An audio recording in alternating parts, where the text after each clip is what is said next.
Hey, my name's Jamie, and in this video I'll be going over start to finish on how I approached 15 different character designs. As you'll see in these sketches, I've already done traditional sketches for each character, or at least most of them. For this project, I aimed to create unique silhouettes and concepts for each character while making them seem like they exist in the same, or at least somewhat of a same world, for at least some of them.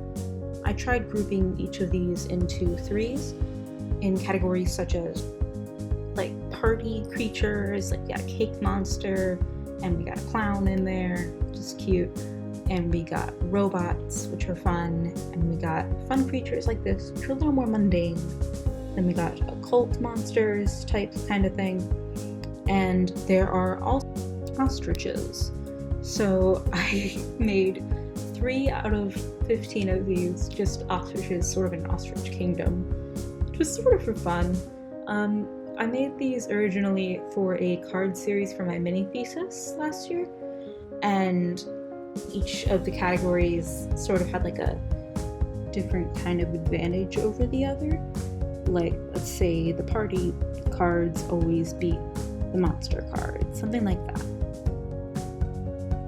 When designing the concept of a character, personality is important, and so is creating something that's generally unique, but silhouette and weight distribution are also really important to have in mind. A classic example that pretty much everybody knows is Mickey Mouse. You see, in all the Disney stuff, you see the silhouette of Mickey's head and you immediately know that it's him. And yes, that is important in general design and marketing, but for character design, it should be marketable to a degree. I think character design, it's really important to have a good silhouette. If you don't have a good silhouette, your character doesn't stand out from the rest of your character.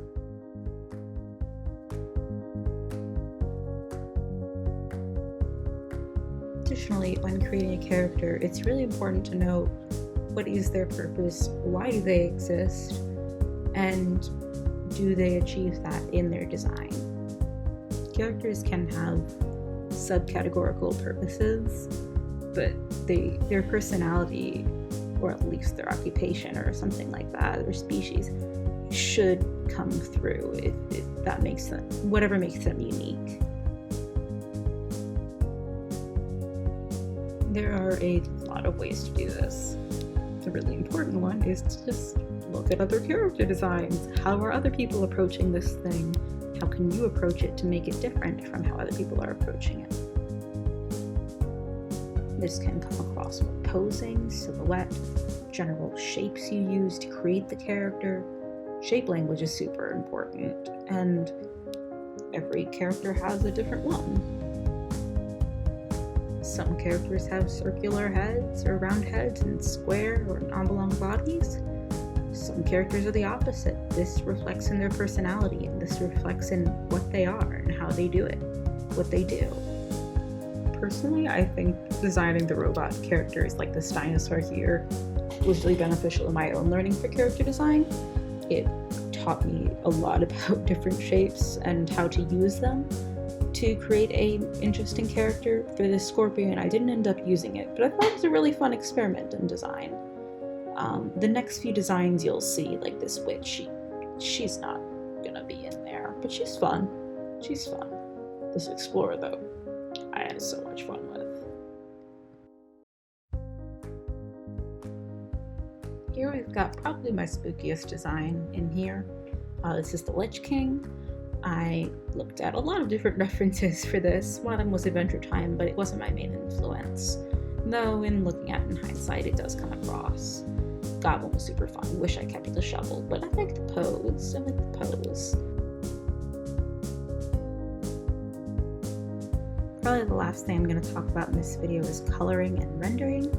For this process, I start with my flats, and then I go from there with basic shading.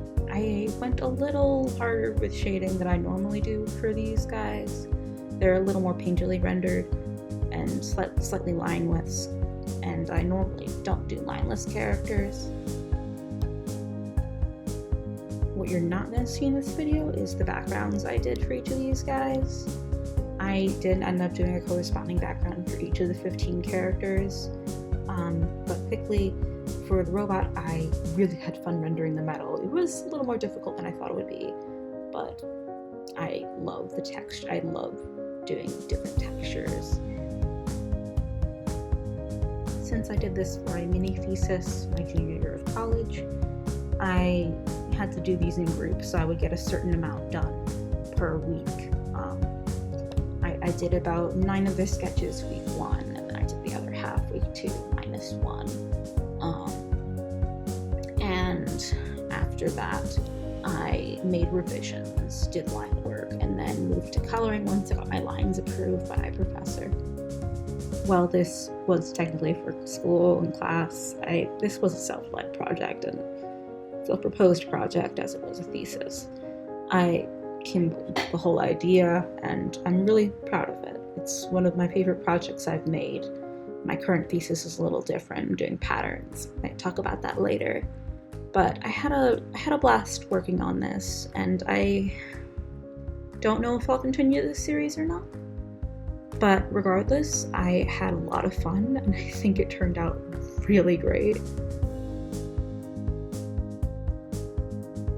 There was a little bit where I regretted not making all the palettes super cohesive to each other, and the palettes are standalone. Like, each card is so unique, they need a different palette from one another completely, and that's why I give them corresponding backgrounds. But they do have, some of them, the ones that are grouped, have grouped borders, like a card would have, for like a card game such as this.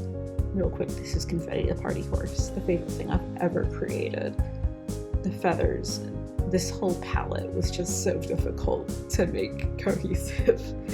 But the fish businessman, I'm very proud of, but the pattern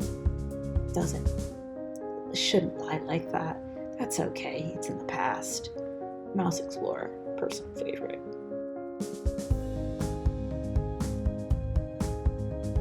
As we're nearing the end, I'm just going to play some music from here. Thank you so much for watching, and I hope you got something out of this. Let me know here or anywhere through social media or comments if you want to see something specific from me in terms of these videos, or if you want me to talk about something in particular, and I can totally do that. I love talking about character design in all my work, as that's my main thing. But yeah, thank you so much. Have a great day.